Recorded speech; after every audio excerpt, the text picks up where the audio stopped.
நம்ம நாட்டில் நிறைய குற்றச்செயல்களும் வன்முறைகளும் அதிகமாகிக்கிட்டு இருக்கு. இது எதனால அப்படின்னு கொஞ்சம் ஆழமாக போய் பார்த்தோம்னு சொன்னால் அவங்களுக்கு சரியான வழிகாட்டலோ அடிப்படை கல்வி தகுதியோ இல்லை அப்படிங்கிறதான் என்னுடைய தாழ்மையான அபிப்பிராயம். உண்மைதான், சரியா சொன்னீங்க. என் பள்ளிக்கூடத்தில் பாருங்க, நல்லா படிக்கக்கூடிய ஒரு பையன் அவங்க அம்மாவோட சுயநலத்துக்காக அவனை பள்ளிக்கு அனுப்பும். அப்படியா? இது எனக்கு தெரிய வந்து நான் அவனை ஆசிரமத்தில் சேர்த்தேன்.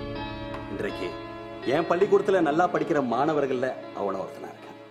எனக்கு தெரிய வந்தது இது ஒன்று, தெரியாது இது ஒன்று தெரியும்.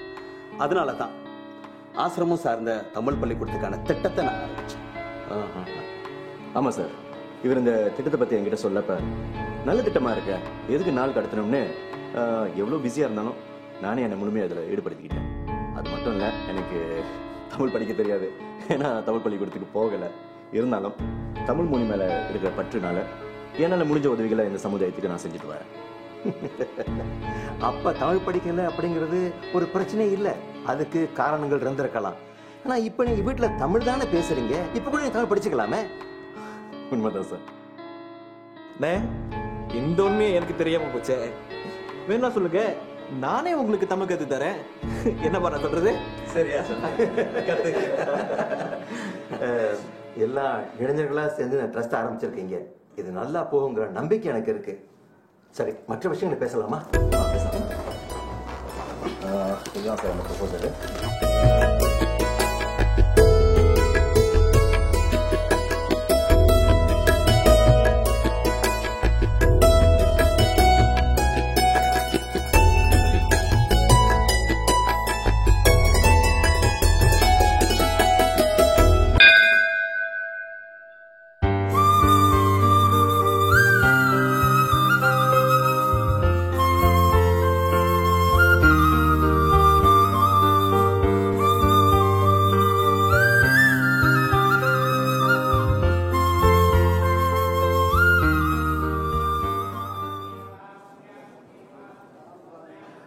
காத்து இந்த பக்கம் மலம் அடிக்குது போல.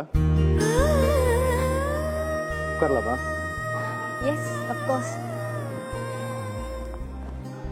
யாருக்காவது காத்திருக்கீங்களா? காத்திருந்தவரும் வந்தாச்சு. இதுக்கப்புறம் காத்திருக்க தேவையில்லைன்னு நினைக்கிறேன். நான் கூட எனக்கு தான் காத்திருக்கீங்கன்னு சொல்லுவீங்கன்னு நினைச்சேன். சொல்லிதான் தெரியணுமா? சாரி, நான் ஓவர்சீஸ் போயிட்டு சமீபத்தில் தான் வந்தேன். போகிறதுக்கு முன்னாடி உங்களை கோயிலில் பார்ப்பேன்னு நினச்சி வந்தேன், ஆனால் பார்க்க முடியும். ஹெச்எம் சொன்னார் அவங்க கல்யாணம் நின்று போச்சு. எனக்கு வருத்தப்படுறதா இல்லை சந்தோஷப்படுறதான்னு தெரில.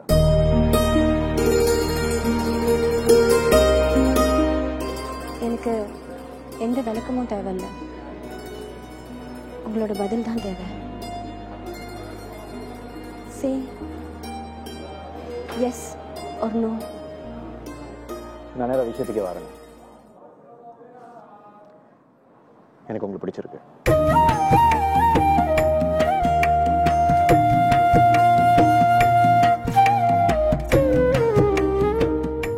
உங்களுக்கு கல்யாணம் பண்ணிக்க ஆசைப்படுறேன்.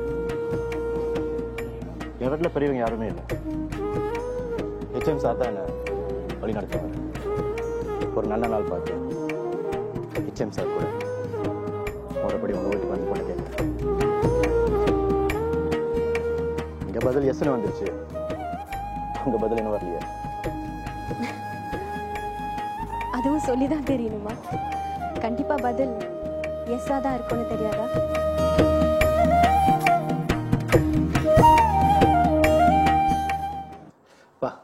இதுதான் நம்ம ஸ்கூலோட 3D மாடல். உங்களுக்கு நல்லா இருந்துச்சுன்னா நம்ம வெப்சைட்ல போட்டுக்கலாம். சரி, நீ முதல்ல ப்ளே பண்ணியா, பார்க்கலாம் எப்படி இருக்குன்ட்டு. சரிப்பா.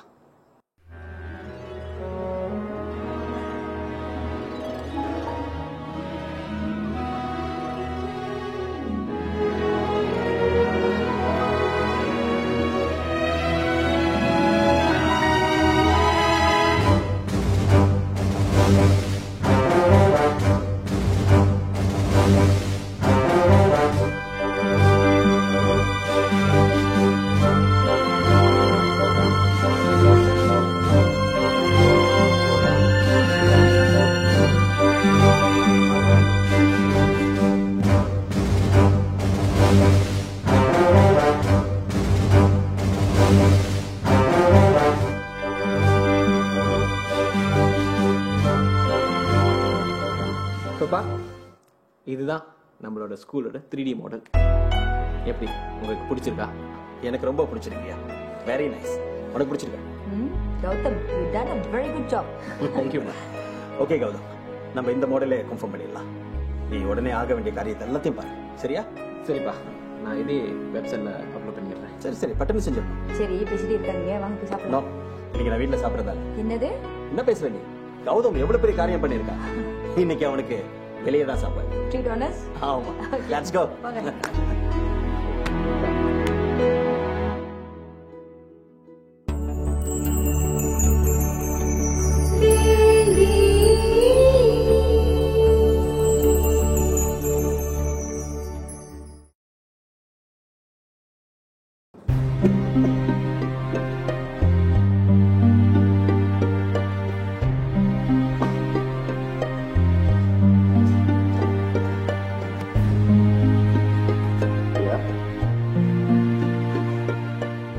வணக்கம்யா.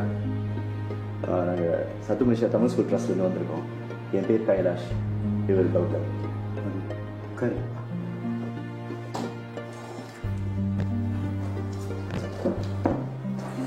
ஐயா, உங்கள் உடம்புக்கு என்ன பிரச்சனை? கேன்சர்ப்பா. நாளை எண்ணிட்டு மன்னிச்சுங்க ஐயா, ஒன்றும் கவலைப்படாதீங்க. நீங்க சீக்கிரமாவே குணமாகி வெளியே வருவீங்க.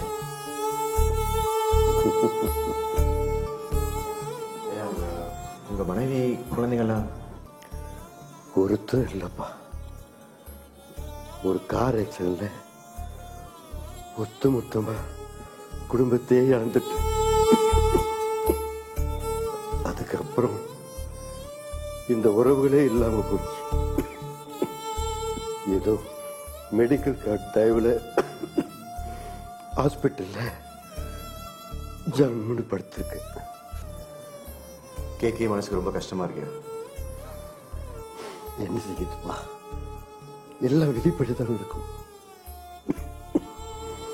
உங்க பள்ளிக்கூடத்துக்கு நிலம் தேவைன்னு பேப்பர்ல படிச்சேன். எனக்கு சொந்தமா 5 ஏக்கர் நிலம் இருக்கு. சம்பளம் பயப்பட்டு இருக்கு. எனக்கு அப்புறம் அத யாரும் கவனிக்க போறதில்லை. அந்த நிலத்தை எல்லாம் உங்க ட்ரஸ்டுக்கே எழுதி வைக்கலாம்னு முடிவு பண்ணிருக்கேன். ரொம்ப நன்றிங்கய்யா.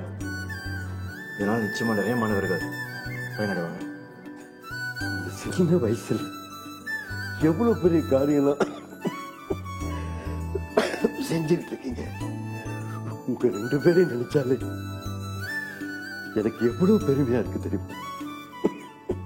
நீங்க 2 பேரும் நல்லா இருக்கணும்னு நான் வாழ்த்துறேன். ஐயா, நீங்க செஞ்ச இந்த உதவிக்கு பெருசா எங்களால கைமாறு செய்ய முடியாது. ஆனா நிச்சயமா அம்மையப்பங்கிற உங்க பேரை நாங்க அந்த ஸ்கூலுக்கு கண்டிப்பா வைக்கிறோம். நல்ல ஐடியா கௌதம். நிச்சயமா அடுத்த தலைமுறை உங்க பேரை சொல்லுவாங்க. நான் இதை எதிர்பார்க்கவே இல்லை தம்பி. சாக போற நேரத்தில் எவ்வளவு பெருமை செஞ்சு. தம்பி, அந்த ட்ரோல ஒரு ஃபைல் இருக்கு, எடுங்க.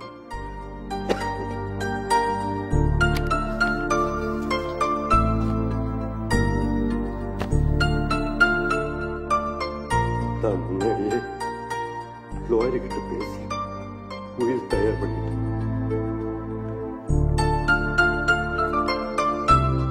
எனக்கு சொந்தமான நிலத்தையும் எனக்கு சேர வேண்டிய இன்சூரன்ஸ், இபிஎஃப் எல்லாமே உங்க டிராஸ்டுக்கு எழுதி வச்சுட்டேன் தம்பி. என்னய்யா, என்ன சொல்றீங்க நீங்க?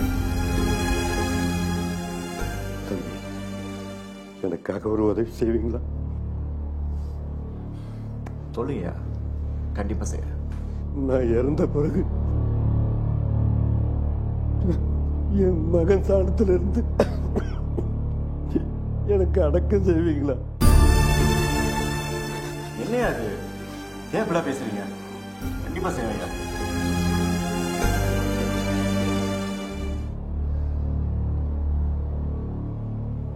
Ya. Ya. Ya. Ya. Ya. Ya. Doktor. Ya. Doktor. Singkir pun. Ayah. Doktor. Ya. Ayah. Ayah.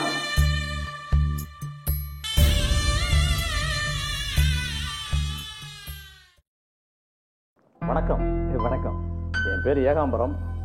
என்ன உங்களுக்கு தெரியாது, நான் ஹென்றி தோட்ட தமிழ் பள்ளியில் பெற்றோர் ஆசிரியர் சங்க துணைத் தலைவராக ரொம்ப காலமாக இருந்திருக்கேன். அப்படியா? சொல்லுங்க. நீங்கள் one Malaysia Tamil school trust அமைச்சு இந்த சமுதாயத்துக்கு பல வகையில் பல சேவைகளை செஞ்சுருக்கீங்க. உங்களை பற்றி நான் நிறைய கேள்விப்பட்டிருக்கேன். முதல்ல அதுக்கு என்னோட பாராட்டுக்கள். உங்களுக்கு ஏதாவது உதவி வேணுமா? அதெல்லாம் இல்லைங்க, நான் உங்களுக்காக பேச வந்திருக்கேன். எனக்காக பேச வந்தீங்களா? புரியலையே. முதல்ல அந்த இயக்கத்தில் நீங்கள் என்ன பதவியில் இருக்கீங்க? ஏன் கேட்குறீங்க? நான் அதில் கமிட்டி மெம்பராக இருக்கிறேன். சார், உங்களுக்கு விளம்பரம் பிடிக்காதுனாலும் உங்களை ரொம்ப பேருக்கு தெரியும். உங்களோட சேவைகளை, உங்களோட உதவிகளை பலர் பலவிதமாக மிஸ்யூஸ் பண்ணிக்கிட்டு இருக்காங்க. அது உங்களுக்கு தெரியுமோ தெரியாத எனக்கு தெரியும். உதாரணத்துக்கு ஹென்றி தமிழ் பள்ளி முன்ன பலக கட்டடமாக இருந்தது. அதை 3 மாடி கட்டடமாக ஆக்கணும். யாரு? நாங்க. இப்ப எங்களோட நிலைமை என்ன? இந்த தலைமை ஆசிரியர் இளம்பரிதி இருக்கிறாரு, அவருடைய சில நடவடிக்கைகள் சரியில்லைன்னு நாங்க தட்டி கேட்டோம் சார். உடனே எங்களை நிர்வாகத்தில் தூக்கிட்டார். இப்போ அவர்களுக்கு வேண்டியவர்கள் மட்டும் அவர் கூட வச்சிருக்கிறார். இப்போ நீங்க அமைச்சிருக்கீங்களே இந்த ட்ரஸ்ட், இதே எடுத்துக்கீங்களேன். இதுல அவரோட பையன் பொருளாளர், அவருடைய நண்பர் தலைவர், இவர் ஆலோசகர். எல்லாமே அவங்களோட கண்ட்ரோல தான் நடக்குது சார். தெரியுங்களா உங்களுக்கு? இந்த குறுகிய காலத்துல இவ்வளவு பெரிய ஃபண்ட் உங்க ட்ரஸ்ட் எப்படி வந்தது? எல்லாம் உங்களால தானே. அப்படி இருக்கும்போது நீங்க வெறும் கமிட்டி மெம்பர் மட்டும் தானா? மிஸ்டர் ஏகாம்பரம், தலைவர் பொறுப்பை எதிர்பார்த்து நான் இந்த உதவியை செய்யல. என்னுடைய நோக்கம் சமுதாய பணி. என்னுடைய அந்த சேவை எல்லாருக்கும் போய் சேரணும். அதுதான் என்னுடைய நோக்கம்.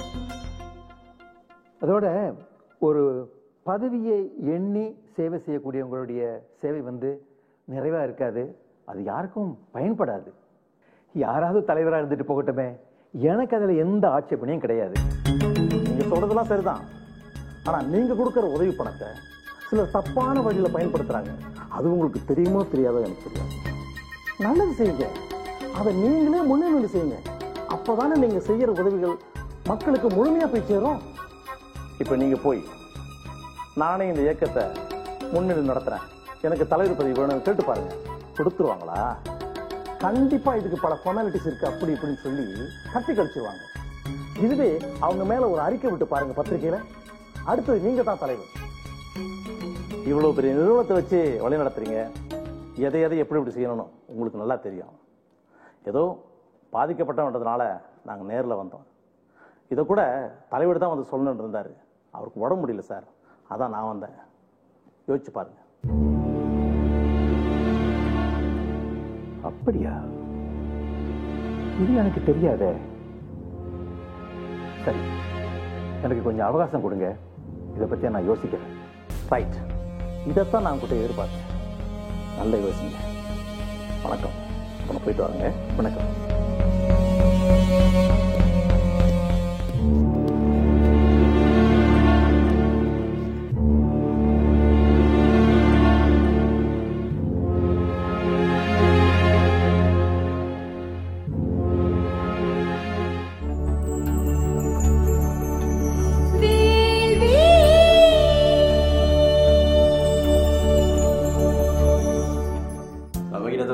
Pagi Kalash, apa khabar?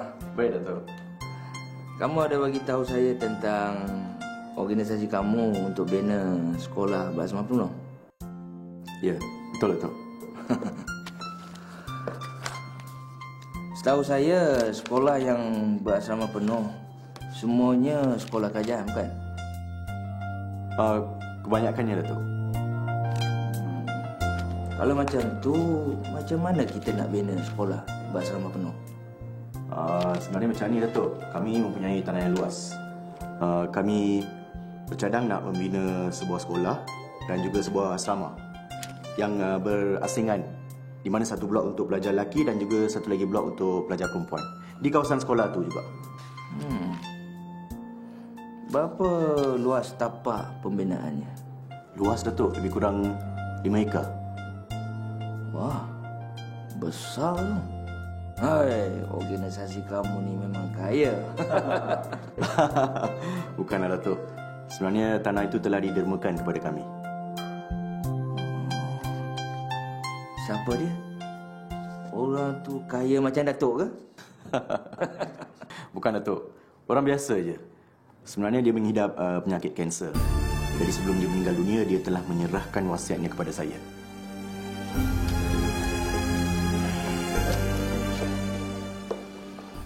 Insan yang mulia.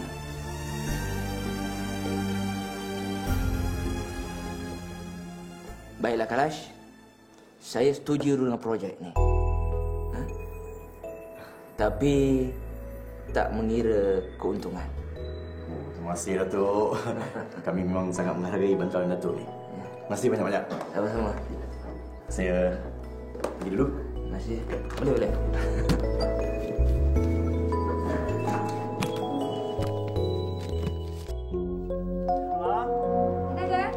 Coffee கொண்டா. சரி.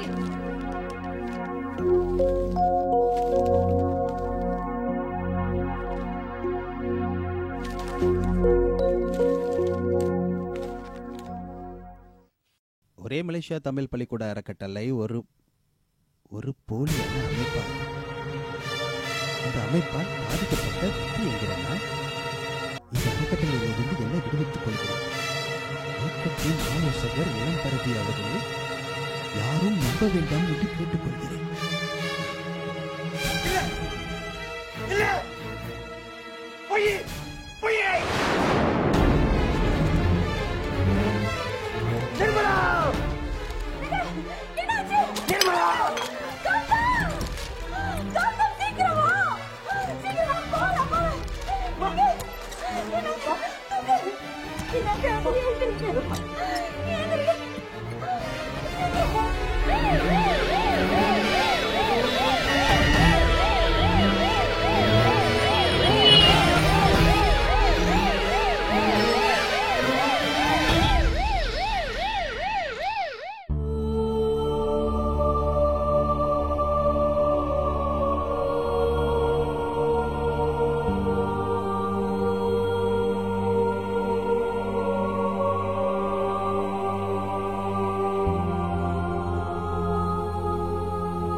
சார் எப்படி இருக்காரு?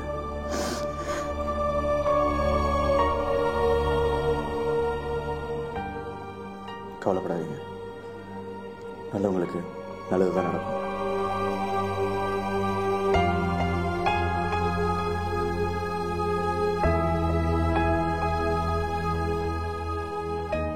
சார் கூடிய சீக்கிரம் நல்லா ஆயிடுவார் பாருங்க.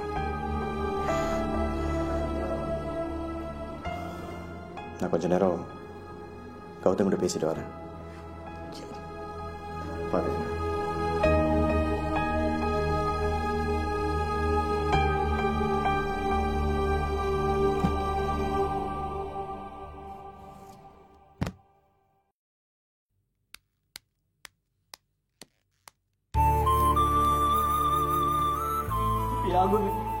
நான் எதிர்பார்க்கலமே.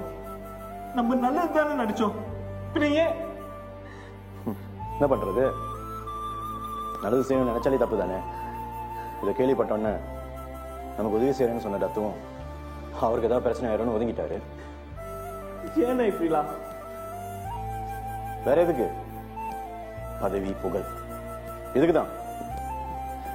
ஆனா நம்ம அதுக்கெல்லாம் ஆசைப்படல. என்ன அன்னைக்கு கமிட்டியை ஃபார்ம் பண்றப்ப நான் தலைவரா இருக்கணும்னு சொல்லியிருந்தா நீங்க கண்டிப்பா சம்மதிச்சுப்பீங்களே.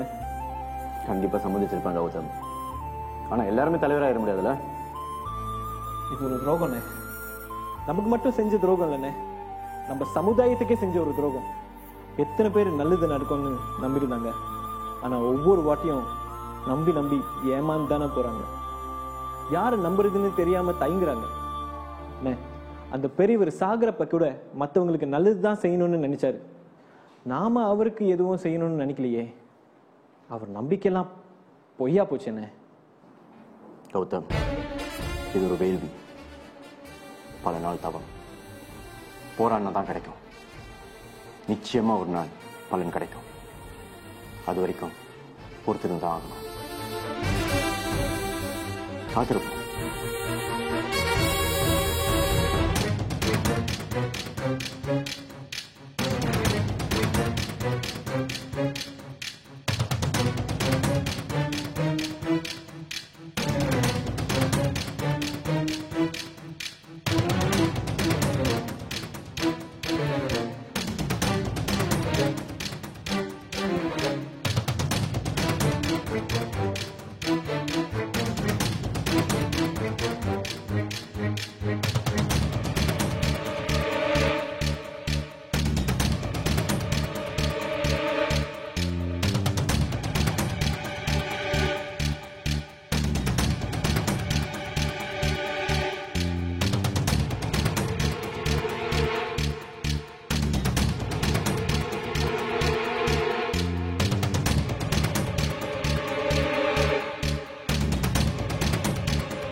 Wow.